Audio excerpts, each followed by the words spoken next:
Akkam jirtu kabajamtoota daawwattoota keenya kun qophii milkiiti. Qophii milkii keenya irraatiin sagantaa gaaffiif deebii Siiqqee Bokkuu magaalaa Ambootti argamuudhaan kolleejjii biizinasii Horn of Afrikaatti barattoota gidduutti gaaffiif deebii Siiqqee Bokkuu qopheessuuf jira. Garee Siiqqee fi Bokkuu qabannee mana barnootaa keessatti argamna. Mee barattoonni kun maqaa isaanii of ibsuudhaan gara gaaffiif deebii keenyaatti seenna. Mee garee Bokkuurraan eegala maqaa keessan.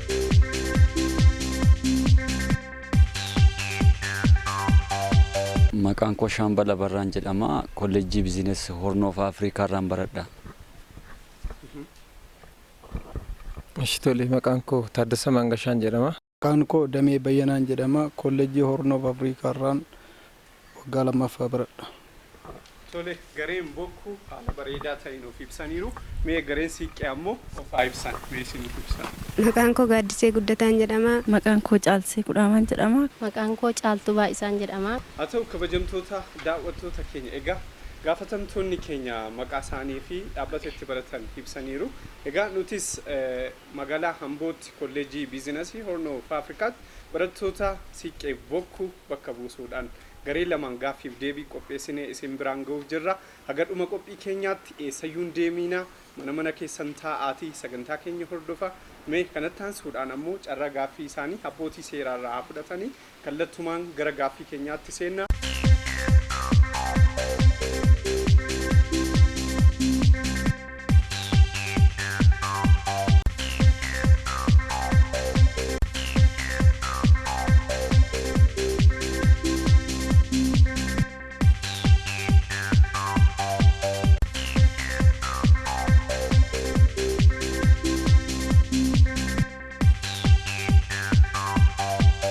Egaa gaaffii jalqabaa garee Siiqqee irraan eegala. Gaaffii lakkoofsa 5 jecha deemte jedhu keessatti sagaleen hennaa yookiin yeroo darbaa agarsiisu kami?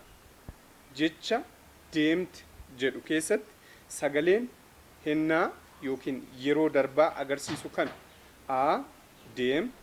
B. Deemuu. C. E. D. Me. Irransiif deebi'a. Jecha deemte jedhu keessatti sagaleen hennaa yookiin yeroo darbaa agarsiisu kami? A. Deem. B. Deemuu. C. E. D. Me. Da. Me jettee gareen Siiqqee hin arganne. Jecha deemte jedhu keessatti sagaleen hennaa yookiin yeroo darbaa agarsiisu E kan jedhu ta'a jechuudha. Deeme yoom? Kaleessa dheengadda waggaa darbe jechuu dandeenya. Deemte yoo jennu kaleessa dheengadda waggaa darbe. Eessantu sagalee yookiin hennaa yeroo darbaa agarsiisa jechuudha. Gareen Siiqqee hin arganne. Shaambal Abarraa gaaffii lakkoofsa 2 garee Bokkuu. Unka jechoota garaagaraa kan dhaamsa tokko qofaa qabu maal jedhama? Unka jechoota garaagaraa kan dhaamsa tokko qofaa qabu maal jedhama? A. Dhaamjecha. B. Jecha. C. Hima. D. Xinihima. Dhaamjecha. A. Dhaamjecha dheeraa gareen Bokkuu argataniiru. Amilee kennaa fi garee Siiqqee. Jechoota hiika garaagaraa qaban lama walitti fiduudhaan jecha hiika tokkoo qabu kan itti humnu maal jedhama? Jechichi jechuudha. A. Jecha dachaa. B. Jecha tishoo. C. Jecha rabutaa. D. Jecha laafaa. A. Jecha dachaa jettee hin arganne. Jechoota hiika garaagaraa qaban lama walitti fiduudhaan jecha tokko kan humnu hiikaa tokko akka qabaatutti jecha tishoo jedhama. Gaaffii lakkoofsa 6. Hundeen jecha bare jedhu kam ta'a? Hundeen jecha bare jedhu kam ta'a? A. Bara. B. Baru. C. Bar. D. Barat. C. Bar. C. Bar. Ramaddii sadaffaatti yoo deebisnu inni bare kan jedhu ta'a. Bare kan jedhu irraa hundee jechaa yoo baasnu bar kan jedhu ta'a jechuudha. Kanaafuu gareen Bokkuu argataniiru. Gaaffii lakkoofsa 1. Seerluga yookiin caasima keessatti jechi maqaa bakka bu'uun tajaajila maqaan kennu kan kennu maal jedhama? Seerluga yookiin caasima keessatti jechi maqaa bakka bu'uudhaan tajaajila maqaan kennu kan kennuu danda'u maal jedhama? A maqaa, B antiim, C ibsa maqaa, D ba maqaa. Caa ibsa maqaa.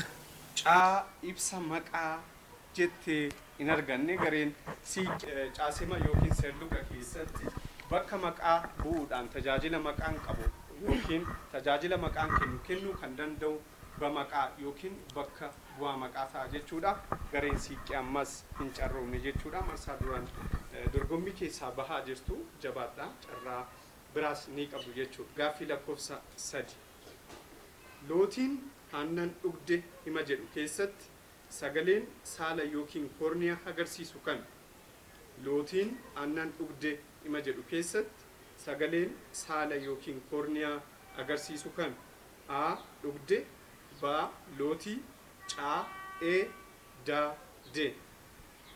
Dhugdee. Dhugde aadha jedhee hin arganne gareen bokkuu hin arganne. Lootiin aannan dhugde hima jedhu keessatti sagaleen yookiin qubeen koorniyaa agarsiisu kan? Dhugde lootii D jedha. Kanaafuu D kan jedhu ta'a jechuudha. D dhuge jechuu dandeenya, dhugde jechuu dandeenya, dhugan jechuu dandeenya. Kanaafuu D kan jedhutu koorniyaa saala dhalaa ta'uu agarsiisa jechuudha. Kanaaf hin arganne. Gaaffii lakkoofsa 11 agarsiisa. Bakkeewwan hawwata daawwattootaa yookiin turistii magaalaa Amboo gurguddoo keessaa 2 himi.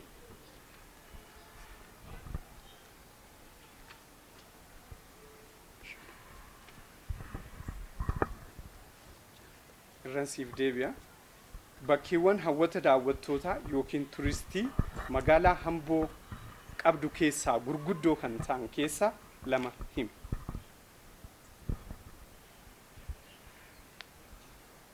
Mee gareen bokkuu bakkee hawwata turistii yookiin hawwata magaalaa Amboo galii argamsiisuuf ni ta'a jettanii yaaddan qabdu keessaa 3 keessaa mee 2 himu. Tokko Fincaa'aa Ambooti. Lammaffaa immoo Dhakaallee ni qaba. Inni sadaffaan immoo yaa'u teessumumti magaalaa Amboo matumti ishee jechuudha. Daawwannaaf baay'ee namatti tolti, teessumni ishee baay'ee bareedaadha. Ani kanan jedha. Gama koon jechuudha. Bakkeewwan hawwata turistii magaalaa Amboo ta'uu mala. Eeyyeen. Ta'uu danda'amuu mala. Ta'uu mala, ta'uus danda'a. Darbee immoo magaalaa Amboo keessatti jalatti kan argamu Odaan illee ni jira. Innis naannoo magaalaa Odaan magaalaa Amboo keessatti argamu maal? Magaalaa Amboo keessatti hin taane godinuma kana jalatti argamu. Godinuma kana keessatti argamu. Godina kana keessatti Iluu Galaan keessatti argama. Odaa Bisil Odaa Bisil. Haa ta'u yaalteetta garuu qabxiin argattu bakkeewwan hawwata turistii ta'an keessaa fakkeenyaaf Fincaa'aan Gudar magaalaa Amboo yookiin naannawaa Amboo keessatti argama. Kan biraa yaalta. Tole maqaan koo Taaddaseedha. Iddoowwan hawwata turistii ta'an keessaa akka magaalaa fi godinatti yoo ta'e Fincaa'aan akkuma isin jettanii fi dindila waaqaa kan jedhamu as keessatti ni argama jechaadha. Laga Luuqaa kanarratti dindilli waaqaa ni argama. Innillee hawwata turistiiti jedhee kanan fudhadhu. Kan biraa akka godina keenyatti iddoowwan akkuma jedhame Odaan Bisil asitti argama. Akkasumallee lakkoofsa 8 kan qabu bishaan dandii yookaan haroon dandii illee asitti argama. Iddoowwan gurguddoo hedduutu jira kan jedhu san kaasuu barbaadeen. Galatu mee asumaan gaaffiin sii kaasa maaliif riqicha waaqaa jedhame? Riqichi waaqaa kun as laga Luuqa irratti kan argamu kuni uumamaan kan dhagaan irra ce'u suni yookaan dhagaan laga san irra ce'u suni duraan irratti hin hojjetamne ture. Erga sani akka seenarraa argettiin xaaliyaaniitu irratti hojjete malee dindila biraa irratti hojjete malee dindilli waaqaa suni kanuma uumamaan nama ceesisuu danda'uutii fi namni irra ceetoo bishaan sana irratti tajaajilamaa ture waan ta'eef akka hawwata turizimiitti ammallee dindila sana jalatti ni argama jechaadha. Kanaafan akkasiin kaase. Ayyee guddaa galatoomii egaa waan bal'aa nuu kaasanii qabxiin argatanii erga deebisuu jalqabnee deebisanii ibsa gaarii nuu kennanii gareen bokkuu jechuudha. Naannawaa Amboo fi akkasumas godina magaalaa kana keessatti kanneen argaman keessaa Fincaa'aa Gudar akkasumas riqicha magaalaa kana keessatti argamu riqicha ulluuqaa yookiin riqicha waaqaa kan jedhamu akkuma inni ibse uumamaan otoo riqichi kun hin hojjetamiin kan turee fi akkasumas haroowwan dandii magaalaa kana keessatti godina kana keessatti waan argamuuf bakkeewwan hawwata turistii magaalaa Amboo qabdu keessaa isaan muraasadha. Garee bokkuu guddaa galateeffannaa. Gaafatamaan itti aanu cigoodha. Cirracha darbitee kan buufte karaarra abaaramuu keetii baatee too namarraa. Dhaggeeffadhu. Cirracha darbitee kan buufte karaarra abaaramuu keetii baatee too namarraa. Jechi dachaa cigoo kanaa kami? Baateetoo namarraa kan jedhudha. Baateetoo namarraa kan jedhudha. Otoon filatiin argateera. Gaaffii keenya akka filannootti kaa'uudha. A. Abaaramuu keeti. B. Cirracha darbite. C. Baateetoo namarraa. D. Buuftee karaarraa kan jedhu ture.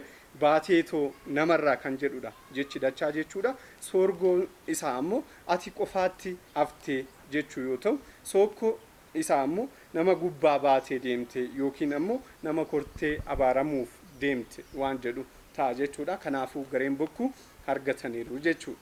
Gaafatamaan itti bakka duwwaan garee jechootaa ta'ee gaalee yookiin hima ta'ee dubbii dachaa kan of keessatti qabatedha. Bakka duwwaan garee jechootaa ta'ee gaalee yookiin hima ta'ee dubbii dachaa kan of keessatti qabatedha. A. Cigoo. B. Hibboo. C. Mammaaksa. D. Sobboqqoo. Cigoo gareen siiqqee argatanii jiru. Cigoodha garee jechootaa ta'ee gaalee yookiin hima ta'uu danda'a. Jecha dachaa yookiin dubbii dachaa kan of keessatti qabatu cigoodha argatanii jiru. Kanneen armaan gadii keessaa tokko ilmaan kuttaa'ee miti. A. Itu. B. Burra. C. Maliyyuu. D. Ammayya. Kana deebi'a. Kanneen armaan gadii keessaa tokko ilmaan kuttaa'ee keessaa tokko miti. Kanneen armaan gadii keessaa kamtu ilmaan kuttaa'ee miti. A. Itu. B. Burra. C. Maliyyuu. D. Ammayya. Burra. Burra jedhee hin arganne. Gareen bokkuu hin arganne. Shanan galaan torban kuttaa'e. Shanan galaan eenyuun natti himuu danda'a? Shanan galaan torban kuttaa'e. Kana ammayyataa. Ammayyi obbolaa kuttaa'eeti malee ilmaan kuttaa'ee miti jechuudha. Kanaafuu daa ture deebiin ammayya. Isaan kan obbolaadha jechuudha. Giddugala gadaa maccaa keessaa tokko kan ta'e kan? Giddugala gadaa maccaa keessaa tokko kan ta'e kan? A. Odaa roobaa. B. Gumii gaa'oo. C. Bokkuu xulee. D. Odaa bultum. Odaa roobaa. Odaa roobaa jettee gareen siiqqee hin argan. Giddugala gadaa maccaa keessaa tokko kan ta'e bokkuu xuleeti. Giddugala gadaa maccaa keessaa tokko kan ta'e bokkuu xuleeti. Odaa roobaa miti jechuudha. Bakka duwwaan sirna siyaasaa, dinagdee, amantii fi jiruuf jireenya uummata Oromoo kan qajeelchudha. A. Amantii. B. Safeeffannaa. C. Gadaa. D. Siyaasa. Caa gadaa. Caa gadaadha. Gareen bokkuu argatanii jiru. Gadaadha. Ayyee kabajamtoota daawwattoota keenya akkuma mana keessanii daawwataa turtan sagantaan gaaffiif deebii siiqqee bokkuu magaalaa Amboo kolleejjii biizinasii Hornoo Afrikaatti qopheessine kan agaammaatti daawwattan ture. Egaa garee kamtu mo'ate laata? Abbootiin seeraa waan jedhamu qabu kallattumaan gara isaaniittan sin dabarsa isaan waliin turtii gaarii. Ayyee bu'aa qabxii garee siinqee fi garee bokkuudha. Nus akka abbootii seeraatti madaallee kan keenye akka kanatti isinitti himna. Gaaffii isaan gaafataman gaaffii tokko isaanii gaaffii lama waliin iddoo tokkotti gaaffii tokko gaafatamanii walumaa galatti gaaffii 7 gaafataman keessaa gareen bokkuudha gaaffii 5 deebisuudhaan tokkoffaa ba'aniiru. Gareen siiqqeedha ammoo gaaffii 6 keessaa tokko deebisuudhaan itti aanaa ta'anii dorgomaniiru. Isaaniif isaamilee. Ayyee kabajamtoota daawwattoota keenya egaa gareen bokkuu akkuma daawwataa turtan injifatanii jiru. Egaa injifannoo isaaniitiif diiniin kolleejjii biizinasii Hornoof Afrikaa obbo Milkeessaa Baayisaa badhaasa garee kanaatiif nuu kennu maamileedhaan gara waltajjiitti nuuf simadha.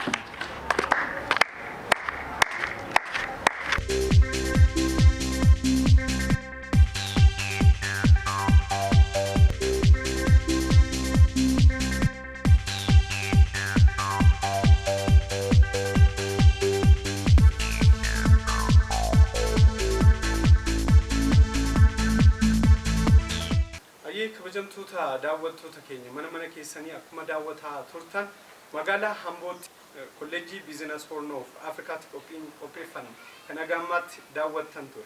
Egaa qophii kana miidhagsanii akkasitti waraabuudhaan akkasin bira ga'u kan nu godhan keessaa ogeeyyota kaameraa keenya Caalaa Rundaasaa, Eeliyaas Addunyaa akkasumas qaroo fiilm production magaalaa Amboo waliin turanii guddaa galatooma torbee gaarii. Qophii milkii daawwannu irraa saabaran.